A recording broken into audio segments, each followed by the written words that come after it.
Dave Bob. He said Stone Cold Loki. Oh, good evening, everybody. Good evening. How's everybody doing out there tonight? How are you Hello, doing? everyone. Oh, look, you got new sponsors. Boom, boom, boom, boom, boom. I You think seeing it's that just blind auto to it? renewing. I think it's just auto Oh, it is? renewing. Okay. Well, I'm doing pretty good. How about yourself? I'm doing good. I love the fire this morning. Thank you. Thank you. It was a fun morning. We're gonna have a great we're gonna be talking about all kinds of shit tomorrow. We're gonna be talking about Amber Heard. We're gonna be talking about Twitter. Way to go, Elon. Oh shit. The check marks are freaking out. Oh my god, I'm leaving the platform if you buy it. Ah. It is Yeah, fun suck to it. watch. That's right. Nah, that should be good. I'm looking forward to hearing all that fun stuff. I've been watching it and looking at all the oh the crying and the reeing and yeah, blue hair flying off of heads being torn out by the roots. It's a wonderful thing. Oh yeah, land wells. Yeah, yeah. Oh my god. Oh, it's been a great couple of days. It's been an absolutely great couple of days. Go get your own platform. Why don't I just buy yours? No, huh? Huh? This isn't yours anymore. Hmm. Darn it all. Hmm. That'd be nice How if do you you didn't like it? tiptoe on a platform anymore. How do you like it? How do you Right? like it when someone buys something you enjoy and then changes it to something it wasn't before? How do you like that? How do you like that? Mm. All the rees and all the crying. Suddenly, thousands of voices cried out in terror, and then were suddenly silenced. Yeah, that's Elon going, fuck you, fuck you, fuck you, fuck you, fuck you, fuck you, fuck you, fuck you. We call that delicious irony. Oh my God. God, guys, thank you so much for being here. Everybody out there. Tracy Hysteria, good evening. Mark the Infinitely Tired, good evening. Mark Chris Persia, the Wrench of Wrenches, is here. Lady Mist, our guardian of the void. Lady Mist says, gives, flowers for Loki, flowers for Adega. Wonderful and scary evening. Indeed. Claude Sailing, good evening. Pat S, good evening. Southern Viking, good evening to all of you out there. Thank you so much for being here. Ryan Roger Athe says, I am fine, everybody. Only 3 away from 400 subs. You go and get those. You go and get those. Guys, if you haven't subscribed to Ryan Roger Athe, check him Yep. out. He does really cool videos. He talks about the community in a good way. Even people we don't like. He was like, well, I hope you get your shit together and you get things sorted and come back with a good channel, old chap. And I'm like, oh my God, I love him. I love him. I absolutely love him. He said nice things about me, so I think he's a pretty good guy. Oh man, such a great guy. Absolutely wonderful guy. It's 1 a.m. in the UK, he says. Yes, it is late. It is absolutely late there. 6 hours ahead. So what uh, do you got for us tonight? Nothing scary. Sorry to disappoint you, Lady Mist, or whoever else was looking for something scary, but I am going to bring up something I gave you pretty much the gist of it the other day, Loki. It's something that's pissed me off for a long time, and you Okay. guys know I have been in odd places. Very influential people have been patients of mine. I cannot tell you who this is. Some of you may be able to, if you're very, very good at sleuthing, will be able to figure out who it is because I was a friend of the family. I worked with them for a while. And he was a CEO of a company, and this may give it away. I hope it doesn't. But his company did a reverse merger to gain assets that they couldn't otherwise. Um, But I want to give some background so you understand what this is about.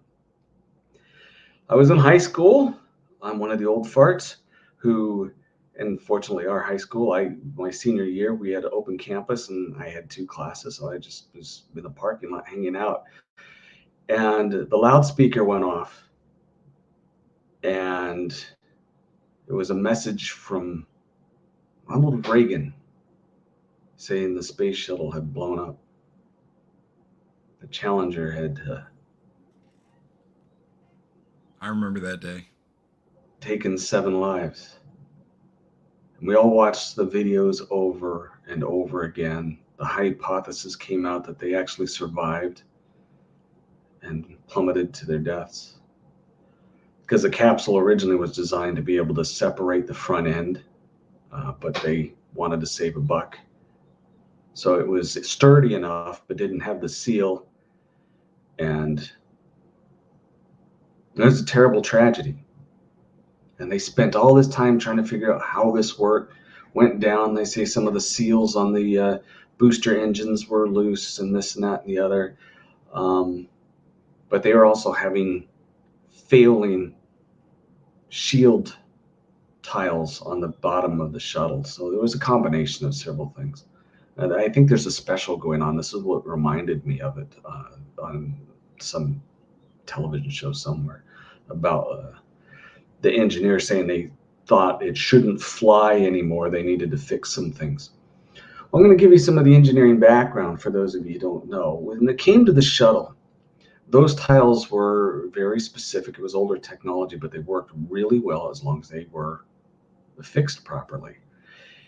And that was one of the problems. One of the flights where one of the tiles was loose, and they weren't sure if the shuttle that was up was going to be able to re-entry without burning up.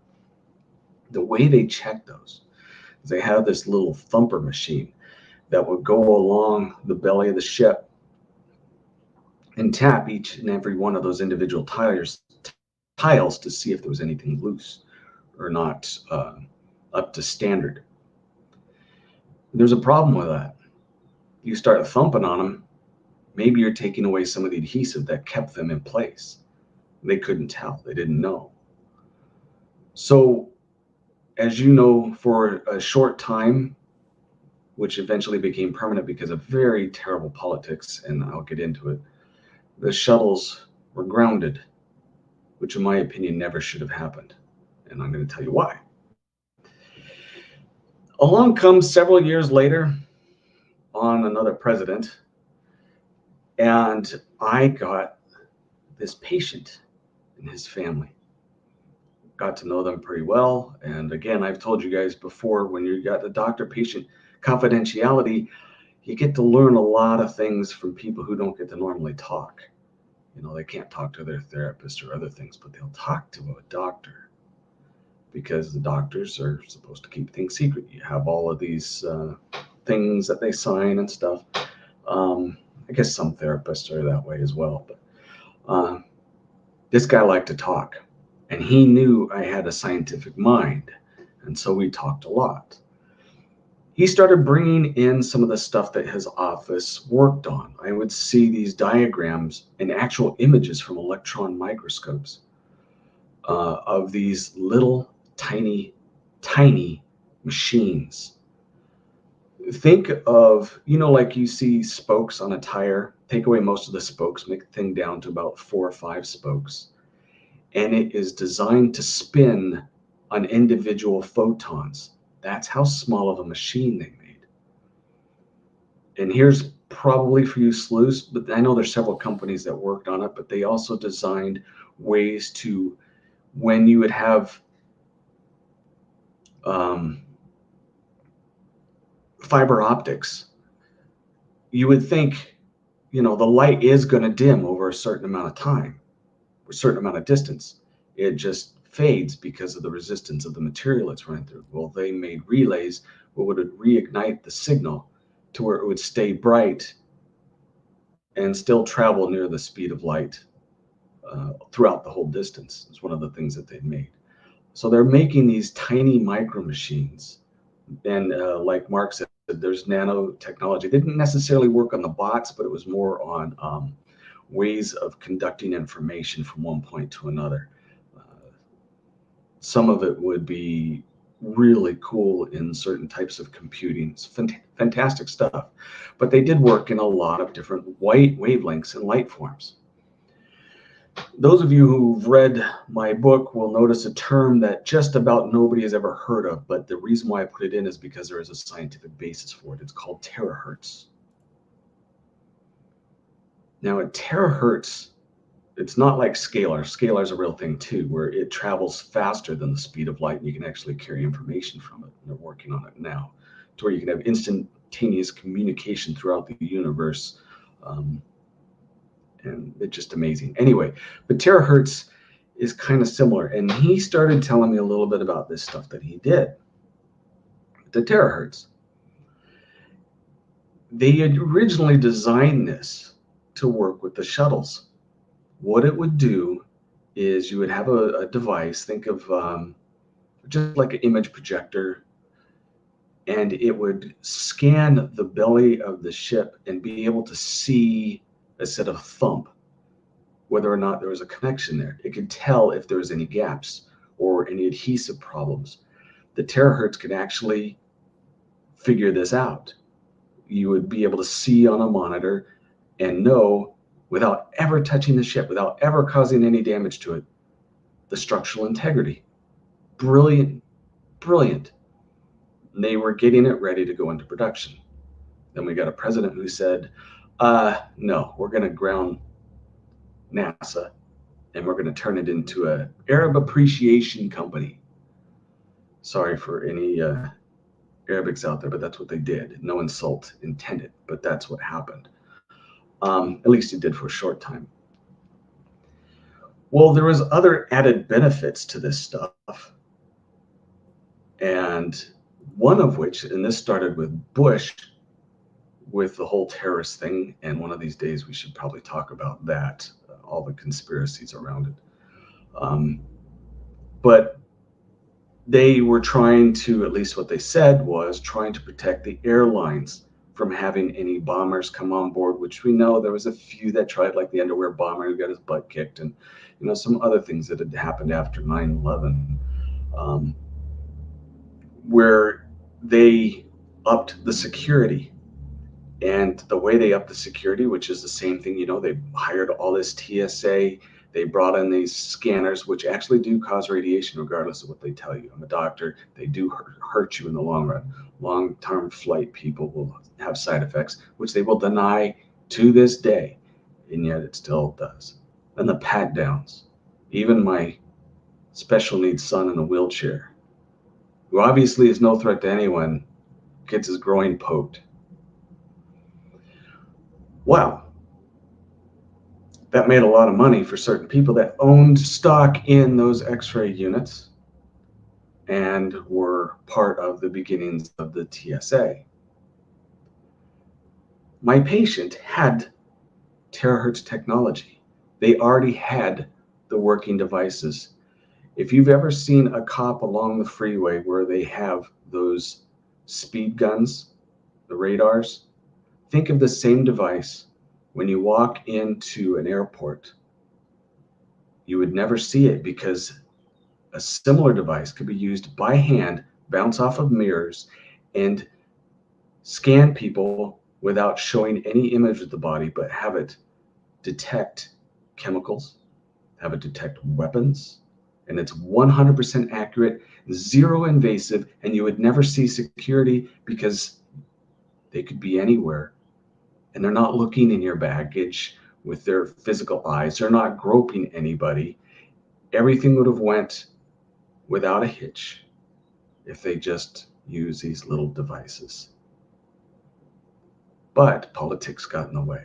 Big money got in the way. And infringing on individual people's freedoms got in the way. So the technology, which I'm telling you about, which is called terahertz technology, where they could do all these scannings completely non-invasive, has never seen the light of day because someone wanted to take away your freedoms and make a buck while they did it. So I wanted to share that with you. Like I said, some of you may be able to figure out who this individual is from the information I gave you. I hope you don't look, but you can if you want. Either way, it's just one of those things in this world where you have people in high places doing dark things and you pay the price for it. All right, that's what I had. It's real Thank stuff. you, brother. That's That's crazy. real stuff. You talk about having sci-fi. Um, we have the technology to run those scanners. It's there. They just don't want you to have it. It's like the gas engines. We don't need them anymore. But people are making a buck off of it at your expense and your freedom. Mm. All Thank right. you. Yeah. Tonight, I have a story from our good friend, R.M. Staniforth. This story is called I Spent a Night in a Serial Killer's Murder Cellar. I will regret it for the rest of my life. My name is Clyde, and a few decades ago, my town was plagued by the horrors of a now infamous serial killer, whose name I'm now too afraid to mention. From this point on, I'll refer to him only as X. X is still a well known legend here in my hometown, as many of his murders occurred in or around my local community. Regretfully, I had the bright idea of spending the night at the property where he is believed to have murdered many of his victims. Chances are most people would know who X is or have at least heard his name. I'll give you a quick rundown. X was one of the most notorious serial killers in modern times. He admitted to killing at least 33 women across the country, but it is suspected that his actual body count is 80 or more. In my hometown alone, X admitted to 12 murders. Local police records that have since been released show that he may have committed as many as 17 local murders. After a long reign of murder and terror, X finally met his fate in the electric chair. Now back to me. I've started a YouTube channel that I'm trying to grow. Seeing as X is with a pretty high profile name, I thought that making a Halloween special vlog of a full night's stay at X's murder cellar would garner thousands of clicks and subscriptions. I will regret this decision for the rest of my life. Many locals around my hometown and surrounding cities have at least visited the property as teenagers. Despite efforts to keep the address under wraps, the location of the property is widely known in my area. Although X himself actually lived elsewhere in the city, in a small apartment that is still inhabited, the local urban legend has it that his killings took place at his small shack of a cabin. The property is located just past the entrance of a beautiful forested canyon. My research shows that the cabin has since been demolished, but the cellar and its entrance are still there. The cellar is where he apparently tortured and killed his victims. To avoid drawing any attention, I parked my Subaru about a mile away near a local trailhead. After making sure that nobody was watching, I took a turn off the trail and into the woods, stepping off towards my true destination. It's truly beautiful in that canyon. I watched the sunset peeking through the orange and yellow fall leaves. It was quiet, too. I could barely hear the gentle whoosh of passing cars on the nearby road. The only other audible sound was the rustling of leaves in the cool autumn breeze. It's hard to understand how anybody could have any violent intentions while standing in this peaceful forest of solitude. After a 45-minute hike, I finally found it. There was the cellar, standing alone in a gentle wooded clearing. It was painted white with a red pentagram spray painted on the outside. The wooden door had a thick padlock on it, but there was a large hole in the middle as if someone had smashed through it. Next to it, you could see the foundation outlining the small shack of a cabin that once stood there. The sunset provided a perfect time to start filming. I pulled my camera out of my backpack, holding my arm outstretched. I pointed the camera back at myself. Welcome back to the channel and happy Halloween. Today, we're doing something truly terrifying. We're standing now at the remain of X's murder cabin. I flipped the camera around to show the cellar. Inside here, down these stairs, is where he tortured, murdered as many as 11 women. This is where I will be spending the night. Should we go inside? Honestly, I'm not even sure if it was truly X's cellar. There's a lot of conflicting information out there, but not a lot of substantiated evidence. Chances are, the stories of the murder cabin were nothing more than a local urban legend passed around by teens looking for a hot time. The viewers didn't need to know that, though. and it made the event less scary for me. I took the camera with me through the hole and down the dreary stairs into the dank cellar. It was dark, so I clicked on the flashlight attached to my camera rig. I pointed the camera to various parts of the small cellar room, showing the cement walls covered in graffiti, the dirty floor, rusty old pipes. While showing the room, I told the viewers about the stories and legends of X's infamous murders, making them as dramatic and horrible as I could. After turning on my larger lantern to light up the room, I realized what I was standing on. Painted on the concrete floor was a large red pentagram. This was not a sloppy spray paint job, like what was on the outside of the cellar entrance. This was a perfectly proportioned pentagram that really should have been my first clue to leave. It was night now, completely dark. Time to get the real show going. I set the camera on the tripod and focused the view at the center of the pentagram. Out of my backpack, I retrieved the prop that would really draw views, an old Ouija board that I had purchased on eBay. I honestly didn't believe that anything would happen. My plan was to simply make the planchette move on my own and pretend as if the ghosts of X's victims were talking to me. I showed the board to the camera and lit a few candles for a creepy vibe. Setting the board down in the middle of the pentagram, I made circles with it while chanting, Ouija, Ouija, Ouija. Google taught me that was how you start the game. Are there any spirits in here that would like to communicate? I asked loudly. To nobody but the camera. I slowly moved the Ouija until it rested over the yes. I gave a shocked look at the camera. What is your name? I asked the imaginary spirit. I slowly moved it to letters, intending to spell out the name of one of X's victims. R-O-S. At this point, I felt a small tug. I stopped moving towards the E, although I had stopped moving it. It continued to move in an arc by the edge of the board. I was no longer controlling it. It was moving on its own. Now I was truly terrified. This was not what was supposed to be happening. It completed its arc and cut diagonally through the center of the board where it curved back up. It sped up at this point, completing a figure 8 and continuing into the next one. Terrified, I let go, but it kept moving in figure 8s. It was speeding up, going faster and faster. That was it. This was too much, and it was time to go. I got up and turned for the stairs when everything changed. Immediately, a different type of darkness fell, and it was suddenly so cold that I could see my breath. My eyes and ears were deceiving me. Everything around me was altered. All sound ceased to exist. I felt like I had taken acid or slipped into a different dimension somewhere between earth and hell. That's when the shadows appeared around me. These were the shadows of monstrous winged creatures. The shadows moved around the room, reaching at me. My hearing returned with a vengeance. I could now hear the horrific sounds of painstaking screams and cries, combined with the horrendous laughter of the shadow creatures. As I started for the stairs, a foul shadow appeared right in front of me, screaming at me as it grabbed at my chest. I stumbled backwards and slipped on the wooden planchette. I fell to the ground, smacking my head in the cement. Everything went black. When I came to, I was walking through a house I didn't recognize. I was horrified to realize that I had no control over my movements.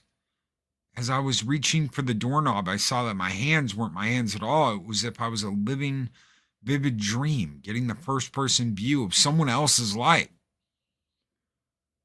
I quietly entered the room that was behind that door, where a young, beautiful brunette girl was sitting at a desk reading a textbook. It crossed my mind that I might be in X's mind, or somehow in his memory. The floorboard squeaked underneath my left foot, or whoever's left foot, and the girl stopped what she was doing. Just as she looked up, we swung down with a hard metal pipe, knocking her out before she could scream. Everything went black again. Now we were in the cellar. I was still watching from the eyes of someone else with no control over my movements. The girl was awake again, her hands and feet bound tightly with thick black strings. She was crying, begging, pleading for us to let her go. In all my life, I've never seen someone look so scared. I saw X's hand rise, holding a kitchen knife. No, I tried to scream, but I couldn't. I tried to take control of the body, but I was powerless. I watched, horrified, as he plunged the knife into that girl. Blood splattered all over our face. He continued to stab, stabbing over and over and over. I could hear her ribs crunching under the force of the knife. No matter how hard I tried, I couldn't even close my eyes. I was forced to watch the entire heinous murder. Finally, just after she took her final gurgled breath, everything went black again. I woke up on the cellar floor as the sunlight was trickling back in through the hole in the cellar door. My head pounded from the fall. I sat up, recalling that awful dream. It was relieving to be in my own head again. I remembered the events with the shadows, and I thought that possibly the ghost of X had somehow killed through my dream. Disgruntled, I sat up and realized that my shoes weren't on. Also, I was wet. Everything was wet, as if I'd been sleeping in a puddle. As I looked down, I realized that I had indeed been laying in a puddle, but it was a puddle of blood. Horrified, I realized that I was covered in blood. My hands were coated in partially dried blood, and my clothes were covered in it. Panicked, I stood up and looked down at the mess. On the ground was the girl from my dream. She was pale, cold. I gazed at the once beautiful and lively girl, now covered in blood and stab wounds. No! I screamed out loud. I dropped to my knees and checked her pulse as if there was some chance she was still alive. I hurried over to the camera, still on the tripod. The battery was dead. I fumbled through my backpack in a hurried panic. At the bottom, I found the extra battery and inserted it in the camera. Hopefully, I at least caught the true killer on the camera. I played the video, and what I saw was not X, nor was it a serial killer or shadow creature. The footage showed me dragging the helpless girl down the stairs. It showed me as I used my shoelaces to bind the girl's hands and feet. It was me lifting the knife. My hands started to shake, and my legs felt as though they would give out. Every portion of me wanted to collapse. Did we lose you? Did we lose Hello? me? Are you there? Yeah, I'm here. Heard bound hands and feet. Did I drop out, or was that the end? No. I was still reading when you were like, "Are you there?" Oh, sorry. It's okay. It's all right. I don't know if I went out or you did. Now, I guess you did. All right. I was still reading unless everybody. Okay. Yeah. Shut up. Okay. My hands started to shake, and my legs felt as though they would give out. Every portion of me wanted to collapse, but I had to get out of there. I grabbed my camera and backpack and ran to the exit. I stopped and looked back one more time to the girl. "I'm sorry. I'm so sorry," I told her through my tears. Then I turned and ran back to my car. After I got home, I removed my clothes and stuffed them in a black garbage bag. Even my socks and underwear were soaked. I hurried to the shower and began vigorously scrubbing the blood off my body with hard brushes and even steel wool. The puddle of blood I'd been laying in had soaked through my clothes and covered me completely, covering every part of my body. After I finally felt comfortable and clean, I went and sat by my bedroom window to think clearly. I needed to try and relax as much as possible so I could process the events of last night. Although I didn't know if I would ever be able to cope with the fact that I had murdered a girl, even though I didn't have any control, I don't deserve to go to jail for this. I knew I had to cover my tracks as much as the thought of going back to that cellar terrified me. After nightfall, I drove back to the same trailhead, but parked with the back of my car right beside the wood line. I'd covered the trunk space in plastic and 50-gallon garbage bags. My backpack now contained duct tape and 2 gallons of bleach. The plan was simple: get in, Bleach the body in knife, bag the body, dispose of her in a random dumpster. No body, no DNA, no murder. I reluctantly but discreetly followed my same path to the cellar. The woods did not provide the same sense of serenity as it previously had. Now, instead of peace, I felt panic and dread that made me jump at every last sound. I looked around, paranoid and suspicious of everything. Finally, I was almost at the property. As the entrance came into view, I wanted to throw up just thinking about what I was about to do. After looking around once again to make sure I was alone, I made a quiet but quick run to the entrance.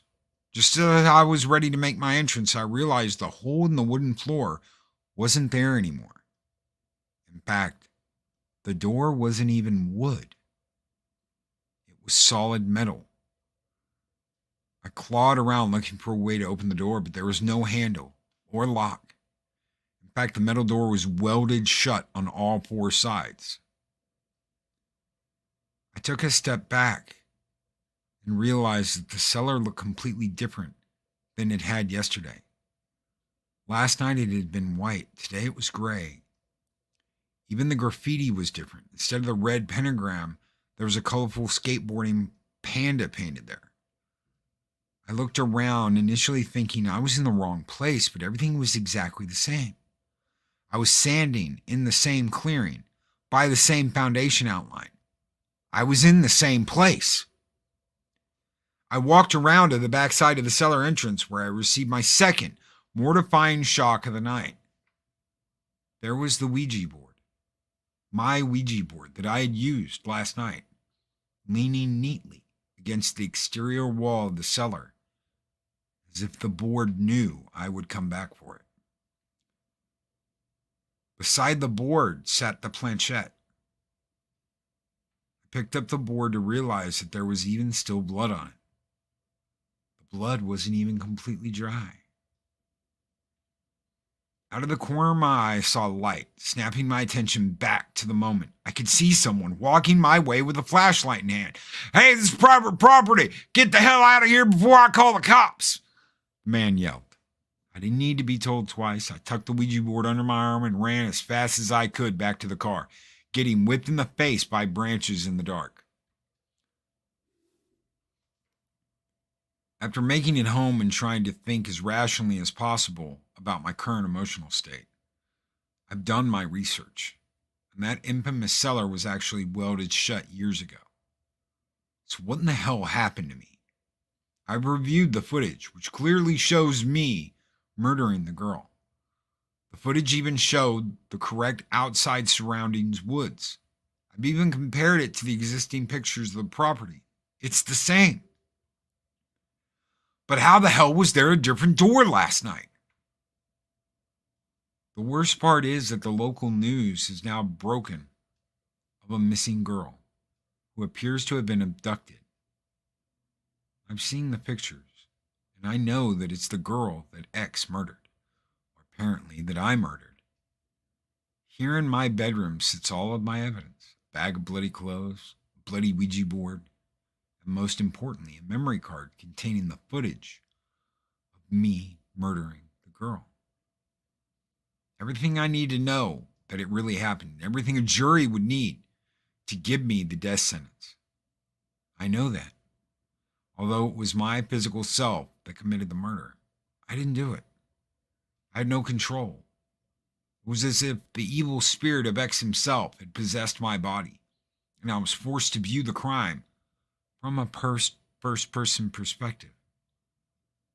The police won't see it that way, though. I'm stuck with two options. I can either destroy all of this evidence and try and carry on with my life, or take all the evidence to the police and turn myself in, hoping a jury rules me insane. Part of me believes that I ought to be in a mental institution anyway. Clearly, I'm not well, and I'm terrified to go to sleep. What if X takes me again and kills someone else? I'm going to take some time to make my decision, but I'm writing this account to tell the truth of what happened in the instance that I do end up being arrested. I understand it's hard to believe. I just hope my family and friends do believe me.